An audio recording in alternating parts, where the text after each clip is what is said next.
What up? It's your boy T-Bear and Reaction to Days Music Money. By getting video by Dot by Dre. And then, I just realized that as well too. So anyway, I know recently I've been talking about what year or era was the best year in rap as well too. Like, they talk about what was the best draft class year, the best year in stuff as well too. So I did 1988, where it was like a great year for a lot of big albums re-releases as well too, and new individuality in music. 94, where the rise of the rise of gangster rap was on the way, but the East Coast was taking the hype back as well too, with the likes of with Nas, Biggie, and Mobb Deep, and many others as well too. Now we're gonna go back to '89, stemming off with the success of hip hop. '88 was going as well too, as we was getting intro to a little slight introduction of some of the newer sounds that will cultivate the '90s as well too. We had and not only that, hip hop will experience their first success as winning the first ever Grammy. That's why I thought it was the perfect time to do this right after this past week of the Grammy when Jay-Z speech. If you heard it, have not heard it yet, cool speech as well too. Where the first hip hop Grammy was awarded, but unfortunately wasn't televised, so they boycotted the situation. Watched it afterwards on the hotel. But anyway, and like I said, the growing new era, collective about the Native Tongue was building as well too. We had Jungle Boy first album, Straight Outta Jungle, last year. This year we have 3 Jungle Boy their second album, along with 2 new Native Tongue artists, De La Soul, and with 3 Hada Raza and Kool Latifah with All Hail the Queen. Gangster rap was starting to on a rise as well too, as well as fun party rap was rising well too, with like a Kid and Play, and DJ Jeff and Fresh Prince, and many others as well too. So we're going to take a look at why folks think that the best year of rap was in 1989 as well too. And we started to see rappers and the hip hop artists taking the stand as well too. You know what I mean? We had Self-Destruction, I don't know, the year before this year, but that year, but as well too, and Public Enemy was on the rise, and a lot of hip hop influence was getting into movies as well too, with likes of Do the Right Thing and many others. So without further ado, let's check out best year in rap 1989. Do you think it was the best year? Let's see why I think folks thinks that. 1989 was another classic year for hip hop. We will meet a freshman class for the ages that, along with the vets, would deliver another unbelievable year to close out the 80s and lead hip hop on its journey to become the #1 genre of music by the end of the 90s. Tone Loc started 1989 out with a bang with the release of his debut album, Loked After Dark, in January. Led by the platinum singles Funky Cold Medina and Wild Thing, the album went multi-platinum and turned Tone Loc into an instant superstar.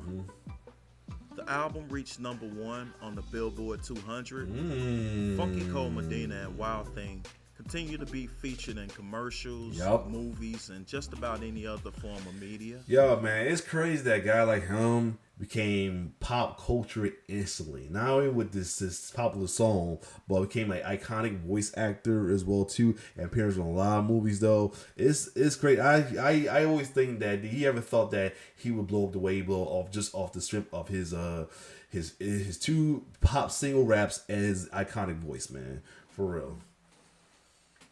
Tone Loc went on to be one of the first rappers to turn actor, featuring in major movies like Posse and Ace Ventura: Pet Detective.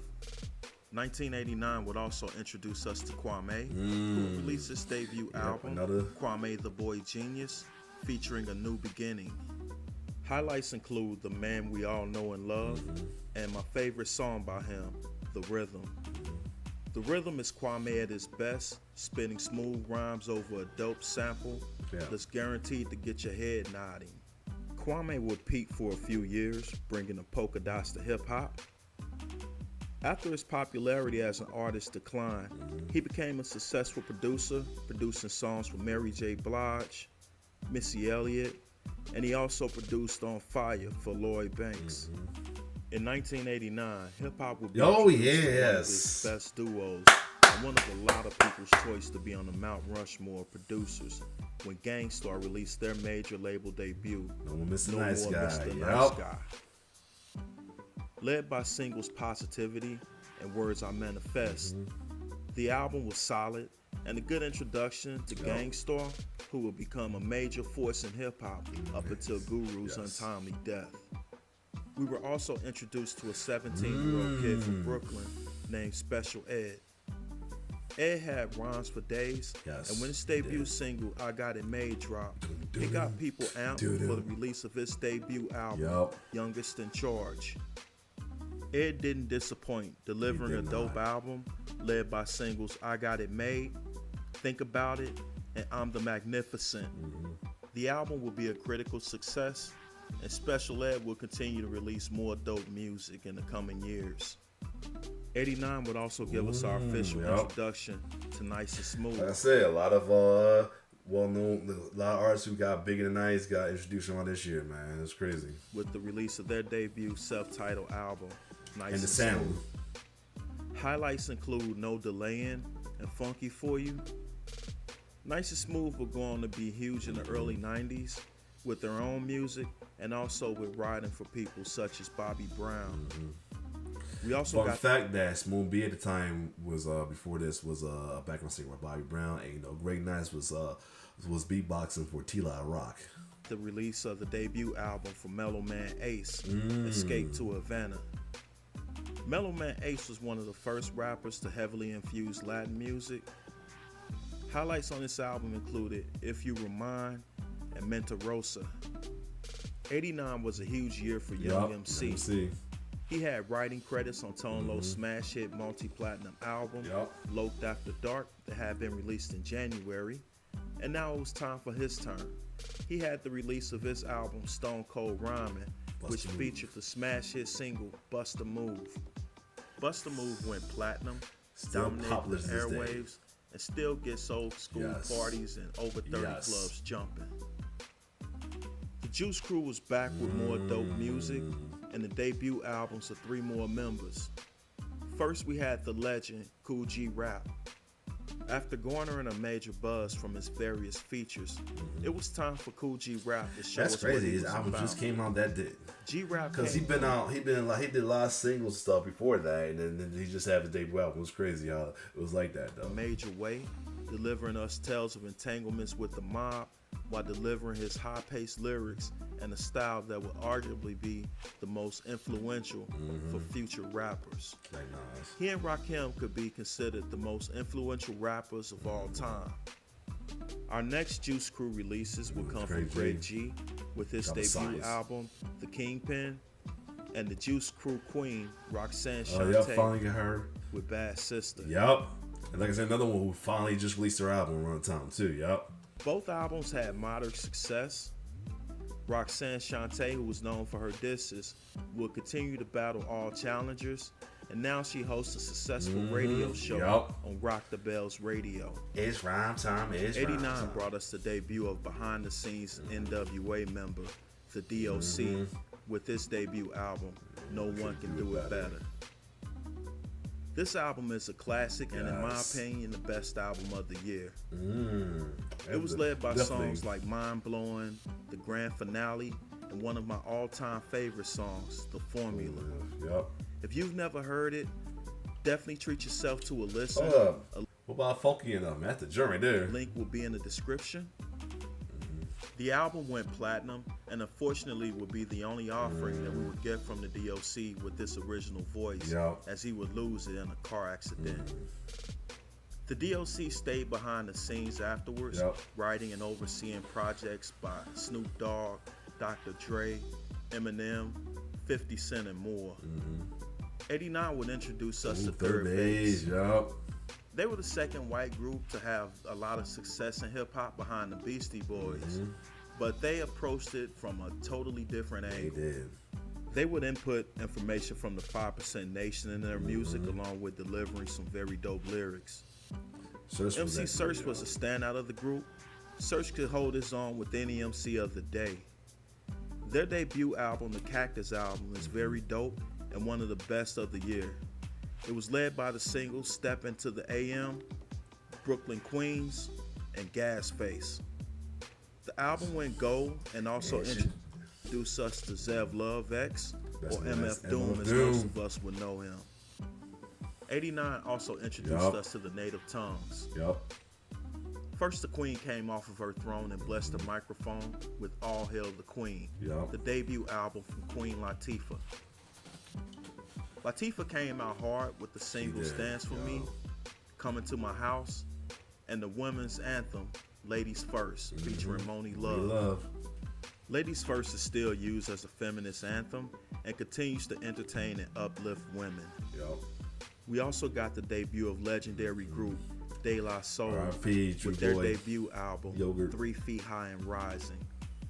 This album is a Iconic classic album. and somewhat of a bridge Cover. from the 80s to the 90s. Yup.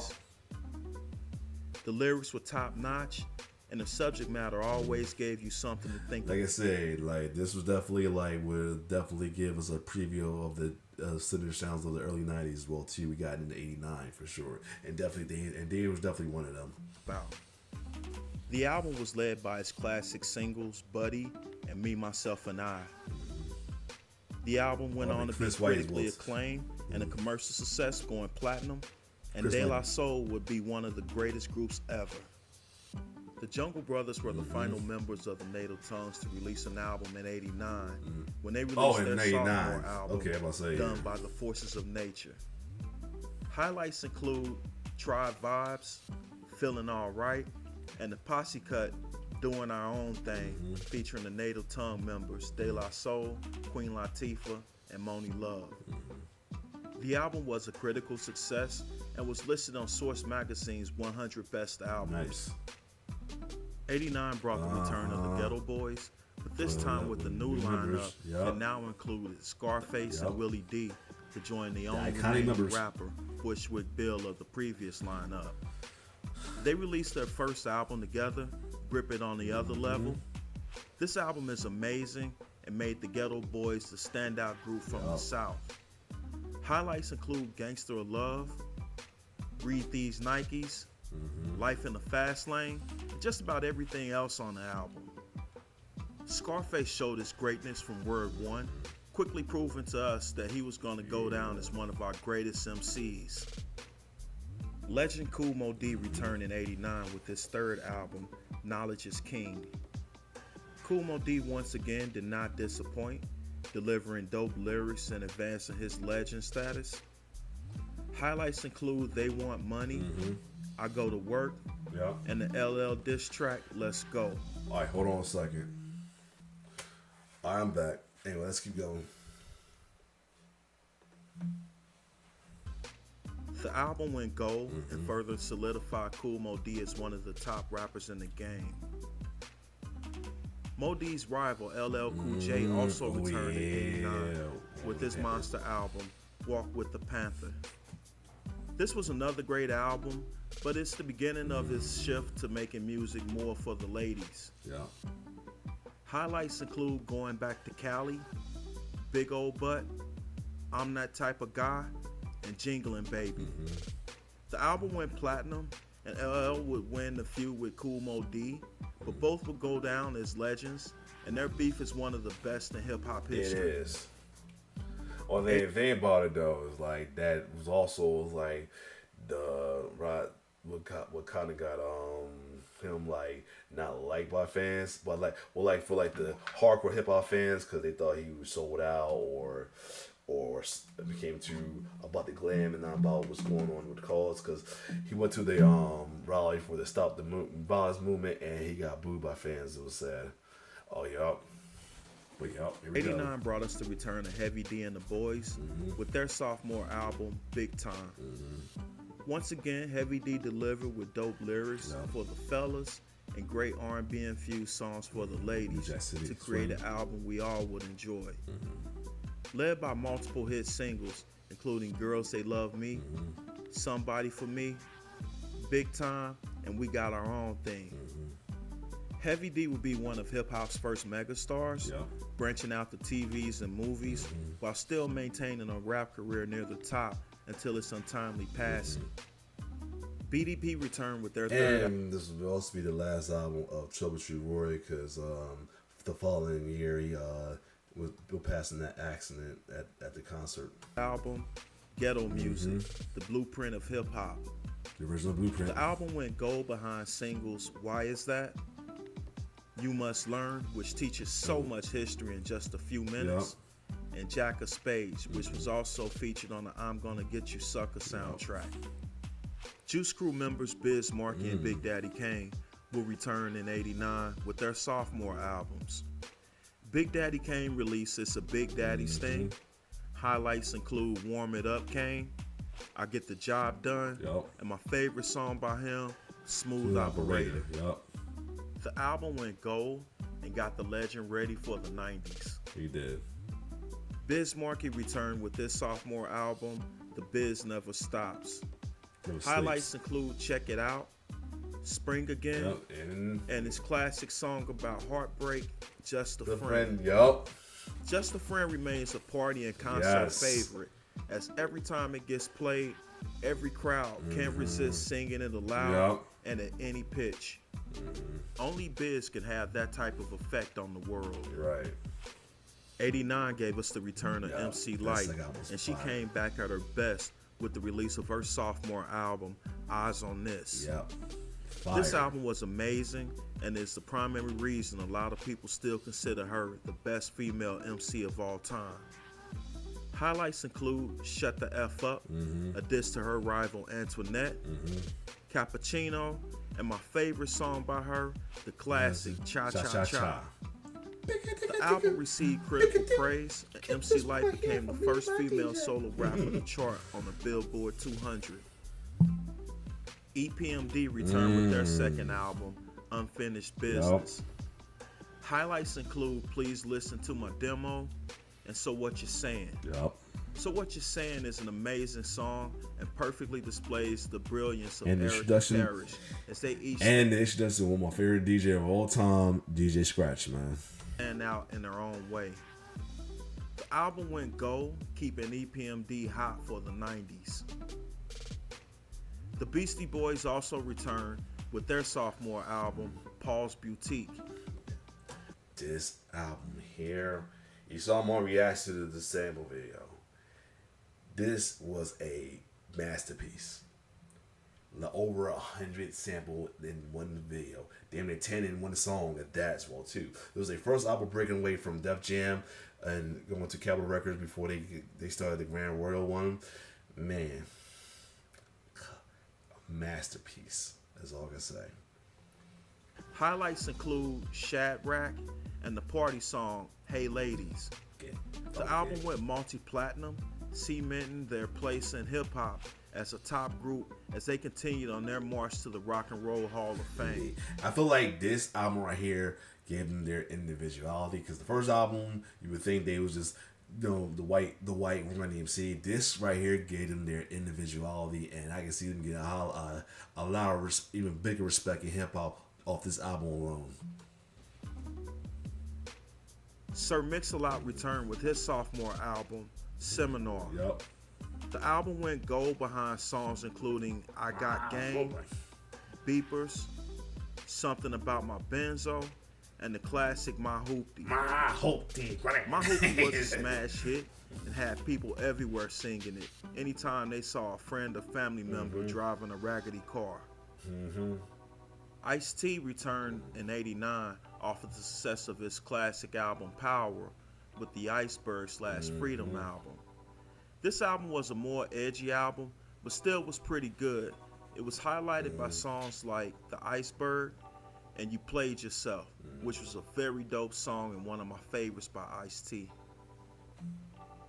Two Live Crew also returned with their third album, As Nasty As They Wanna Be. The album was led by their party classic, Me So. Wait. That's their third album? I thought it was their second. Nah, yeah, it is. I'm tripping. Yeah, because True Lies is where we are.